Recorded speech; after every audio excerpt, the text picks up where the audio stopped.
এভাবেই তৈরি করে ফেলুন মশলাদার চিকেন ফ্রাই। এভাবে পিস পিস করে কেটে নেবেন।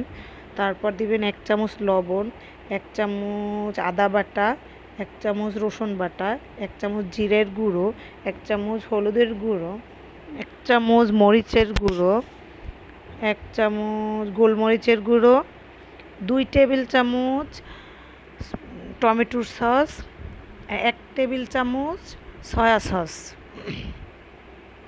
তারপরে দিয়ে দিবেন 2 টেবিল চামচ ময়দা আর একটা ডিম ফেটিয়ে ভিতরে দিয়ে দিবেন। তারপরে এভাবে সুন্দর করে মাখিয়ে নেবেন। তারপরে রেস্টে রেখে দেবেন আধা ঘন্টা।